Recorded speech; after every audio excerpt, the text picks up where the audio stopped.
Welcome to haunted times. அந்த வீட்டில் நடந்த அசாதாரணமான நிகழ்வுகளால இளங்கோவை ஹாஸ்பிட்டல்ல அனுமதிக்க வேண்டிய ஒரு சூழ்நிலை ஏற்பட்டிருக்கு. அந்த ராத்திரி நேரத்துல அந்த வீட்டுக்குள்ள என்ன நடந்துச்சுன்றது இளங்கோவுக்கு மட்டும்தான் தெரியும். மறுநாள் ஈவினிங் அவன் ஹாஸ்பிட்டல்ல கண் விழிச்சதுக்கு அப்புறமா என்ன நடந்துச்சு வாங்க இந்த வீடியோல பார்க்கலாம்.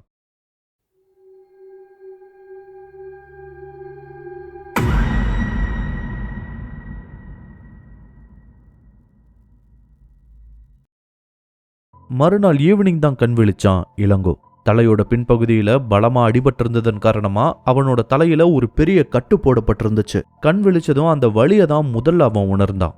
அவன் கண் விழிச்சிட்டான்னு தெரிஞ்சதும் நர்ஸ் வந்து அவனை செக் பண்ணிட்டு வெளியே இருந்தவங்க கிட்ட இளங்கோ கண் விழிச்சிட்டதா சொல்லி இருக்காங்க.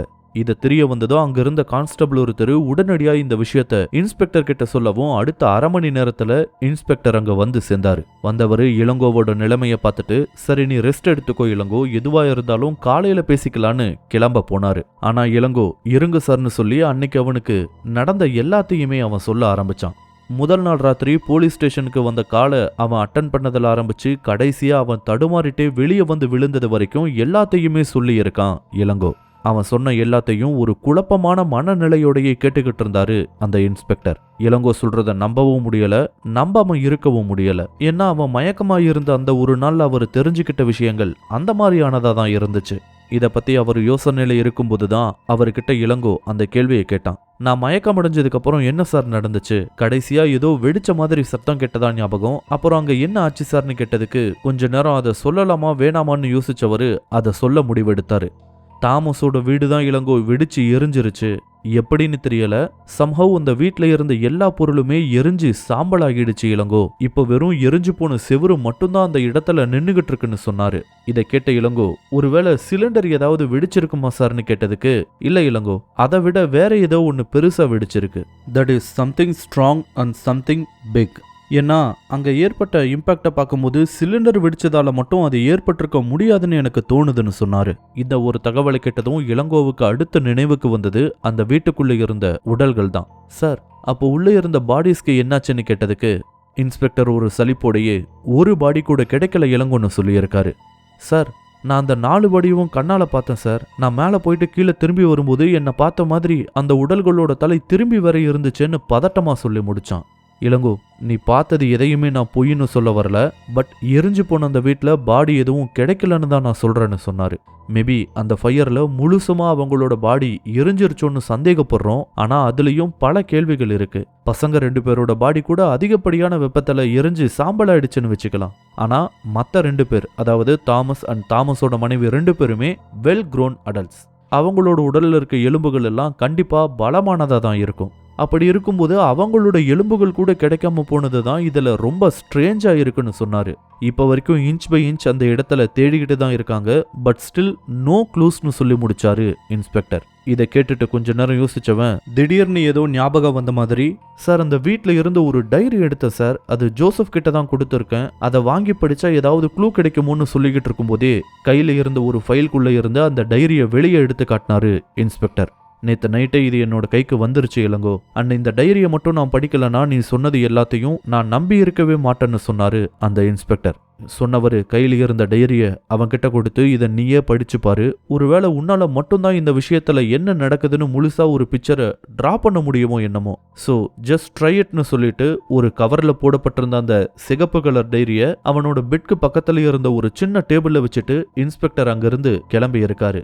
உடனடியா அவன் அதை எடுத்து படிக்க விரும்பல. அதுவும் இல்லாம அவனோட அப்பாவும் அம்மாவும் வேற அங்க வந்திருந்தாங்க. ஸோ இப்போதைக்கு படிக்காம இருக்கிறது நல்லதுன்னு படவும் அமைதியானா. அன்னைக்கு நைட் டைம்ல அவனோட ரூம்ல பரபரப்பெல்லாம் ஓய்ந்ததுக்கு அப்புறமா அந்த டைரியை எடுத்து படிக்க ஆரம்பிச்சான் இளங்கோ. அந்த டைரியை படிக்கும்போது ஒரு விஷயம் புரிஞ்சுது. என்னன்னா அந்த டைரி டெய்லியும் நடக்கிற நினைவுகளை ரெக்கார்ட் பண்ணி வைக்கிற மாதிரியான டைரி கிடையாது. அதுல டெய்ஸி அவங்களோட ஃபேமிலியில நடக்கிற முக்கியமான நிகழ்வுகளை மட்டும்தான் எழுதி வச்சிருக்காங்கன்றது ரொம்ப நல்லாவே புரிஞ்சுது. ஸோ அந்த வருஷத்தோட ஆரம்பத்துல இருந்து நடந்த முக்கியமான நிகழ்வுகள், லைக் அவங்களோட மனசுக்கு முக்கியமா பட்ட விஷயங்களை தான் அதுல எழுதி இருந்தாங்க. அந்த டைரியில இருந்த என்ட்ரிஸை வச்சு பார்க்கும்போது மார்ச் மாசத்துல இருந்து தான் அந்த பிரச்சனை தொடர்பான என்ட்ரிஸ் பதிவாக ஆரம்பிச்சிருந்தது. அந்த மாசத்துல தான் முதல்ல அவங்களோட கடைசி குழந்தைக்கு உடல்நிலை சரியில்லாம போக ஆரம்பிச்சிருக்கு. அதுக்காக குழந்தைய தூக்கிட்டு லோக்கல்ல இருந்து ஆரம்பிச்சு கோயம்புத்தூர், சென்னை வரைக்கும் போய் நிறைய டாக்டர்ஸ் கிட்ட காட்டியிருக்காங்க. ஆனா நாளாக குழந்தையோட நிலைமை மோசமாகிட்டே தான் இருந்திருக்கு. அந்த மாதிரியான நேரத்துல கடவுள் நம்பிக்கை, பயம் எல்லாம் அதிகமாகும் இல்லையா? அதேதான் தாமஸுக்கும் அவரோட மனைவிக்கும் ஏற்பட ஆரம்பிச்சது. பல தேவாலயங்களுக்கு போய் அங்க இருக்க ஃபாதர்ஸ் கிட்ட சொல்லி ப்ரே பண்ண சொல்லி இருக்காங்க. பட் நிறைய ஃபாதர்ஸ் ப்ரே பண்ணா மட்டும் பத்தாதுப்பா, டாக்டர்ஸ் கிட்டையும் காட்டணும்னு அவருக்கு அறிவுரை சொல்லி இருக்காங்க.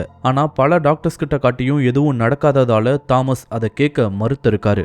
குழந்தைக்கு மெடிசன் எதுவும் கொடுக்காம டெய்லியும் பிரேயர்ஸ் மட்டும் செய்ய ஆரம்பிச்சிருக்காரு தாமஸ். போக போக டெய்ஸிக்கு இவர் பண்றது தப்புன்னு புரிய வந்து அதை பத்தியெல்லாம் பொறுமையா எடுத்து சொல்ல ஆரம்பிச்சிருக்காங்க.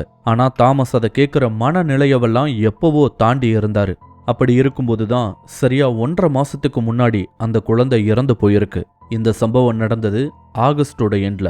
குழந்தை இறந்து போனதை தாமஸ்னால ஏத்துக்கவே முடியல போல.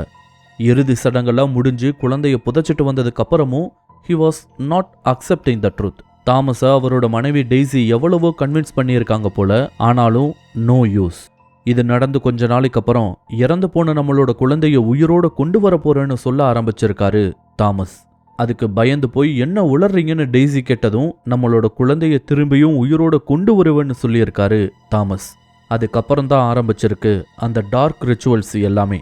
அதுக்கு முன்னாடி டெய்ஸி கேள்வி கூட படாத பல வினோதமான விஷயங்களை தாமஸ் செய்ய ஆரம்பிச்சிருக்காரு. கொஞ்ச நாள்லயே இது பழைய தாமஸ் இல்லையேன்னு டெய்ஸி பயப்பட ஆரம்பிச்சிருக்காங்க. ஆனா தாமஸ் எதை பத்தியும் கவலைப்படுற மாதிரியே தெரியல.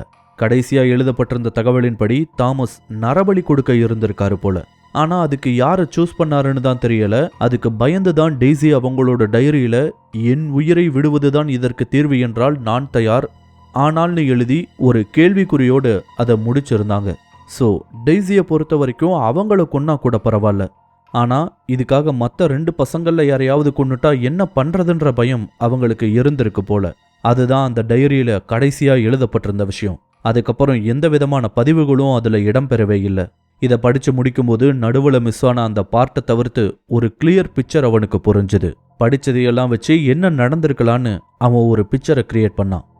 அந்த குழந்தை இறந்து போனதை தாங்கிக்க முடியாத தாமஸ் அந்த குழந்தைய மறுபடியும் உயிரோட கொண்டு வர நினைச்சிருக்காரு. அதுக்காக பல டார்க்கான ரிச்சுவல்ஸ் மேற்கொண்டிருக்காரு. கடைசியா நரபலி கொடுத்தா குழந்தை உயிரோட வந்துடும்னு நம்பினதால அவர் அதையும் செஞ்சிருக்கணும் தான். பட் இதுக்காக அவரே தற்கொலை பண்ணிக்கிட்டாரா, இல்ல மத்த 3 பேர்ல யாரையாச்சுமோ, இல்ல 3 பேரையுமே கொன்னுட்டு இவரும் தற்கொலை பண்ணிக்கிட்டாரான்னு தெரியல. ஆனா சம்ஹவ் அவரோட பிளான் ஒர்க் ஆகியிருக்கு. அந்த இறந்து போய் அழுக ஆரம்பிச்சிருந்த குழந்தை உயிரோட வந்திருக்கு. அதை தான் அன்னைக்கு இளங்கோ பார்க்கவும் செஞ்சிருக்கான். ஆனா அந்த குழந்தை அதே மாதிரி திரும்பி வரல. அது வேற ஒன்னா திரும்பி வந்திருக்கு. ஒருவேளை அதுதான் மற்ற எல்லாரையும் கொன்னிருக்குமோன்ற ஒரு டவுட்டும் அவனுக்கு ஏற்பட்டுச்சுதான்.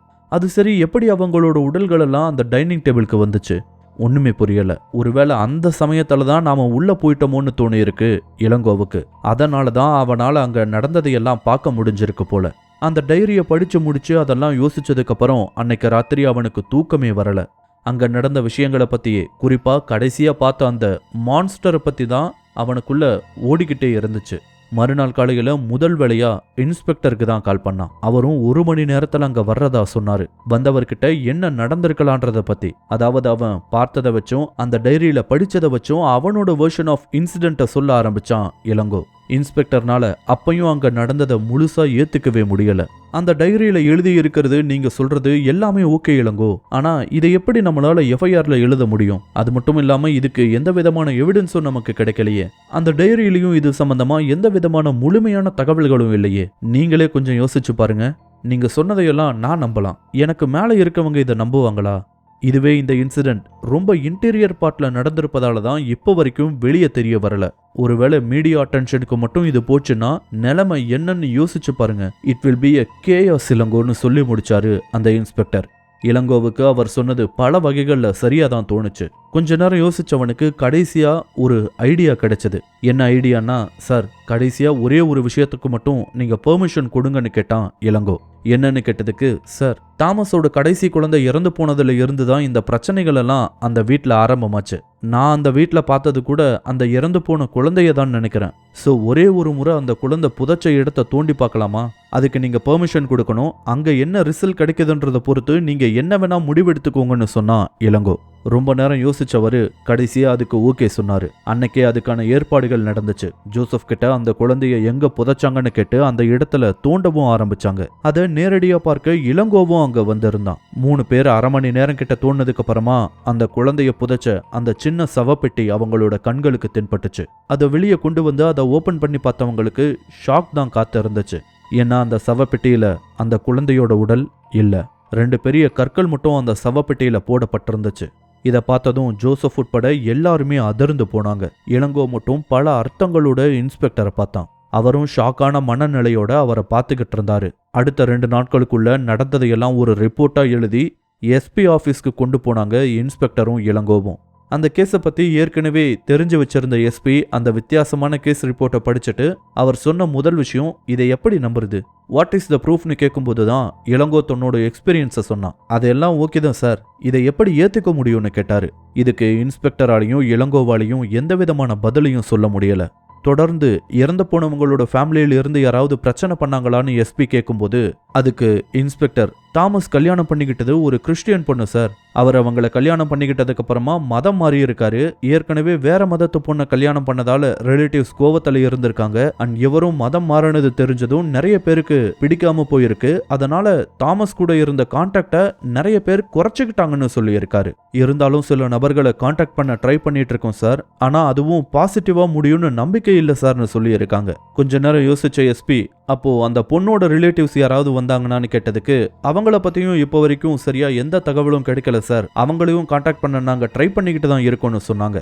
இதெல்லாம் கேட்டு தெரிஞ்சுக்கிட்டவரு, சரி ஒன்று பண்ணுங்க, ஒரு 2 months வெயிட் பண்ணுங்க. இந்த கேஸை பத்தி யாராவது தேடிக்கிட்டு வந்து பிரச்சனை பண்ணா அடுத்து நாம நடக்க வேண்டியதை பார்த்துக்கலாம். பட் ஒருவேளை அப்படி யாருமே வரலன்னா இந்த கேஸை உண்மையான ரிப்போர்ட்டை எழுதி க்ளோஸ் பண்ண வேணாம், நான் சொல்ற மாதிரி இதை முடிங்க, அப்பதான் ஃபியூச்சர்ல எந்த பிரச்சனையும் வராதுன்னு சொன்னாரு. அப்படி அவர் என்ன இன்ஸ்ட்ரக்ஷன் கொடுத்தாருன்னா, அந்த வீட்டில் ஏற்பட்ட கேஸ் வெடிப்பின் காரணமா தான் அந்த வீட்டில் இருந்த 4 பேரும் இறந்து போயிட்டதா கேஸை முடிக்க சொன்னாரு எஸ்பி. அவர் அப்படி சொன்னதுக்கு அப்புறம் அதை மறுக்கவோ மாத்தி பேசவோ அவங்க 2 பேர்னாலையும் முடியல. அதுவும் இல்லாம அவர் சொன்னதுல பல காரணங்களும் இருக்கு. இது நடந்ததுக்கு அப்புறமா 3 மாசம் கிட்ட தாமஸோட ஃபேமிலியில இருந்தோ இல்ல டெய்ஸியோட ஃபேமிலியில இருந்தோ யாராவது வர்றாங்களான்னு வெயிட் பண்ணி பார்த்திருக்காங்க. ஆனா அவங்கள தேடி யாருமே வராம போகவும் அந்த கேஸ் எஸ்பி சொல்லி இருந்த மாதிரியே முடித்து வைக்கப்பட்டுச்சு. இந்த வீடியோ உங்களுக்கு பிடிச்சிருந்தா லைக் பண்ணுங்க, கமெண்ட் பண்ணுங்க, ஷேர் பண்ணுங்க. இதே மாதிரியான புதிய வீடியோக்களை பார்க்க மறக்காம ஹாண்டட் டைம்ஸ் சேனலுக்கு சப்ஸ்கிரைப் பண்ணுங்க. அண்ட் மறக்காம நோட்டிஃபிகேஷன் பெல் ஐகானையும் கிளிக் பண்ணி விடுங்க. தேங்க்யூ.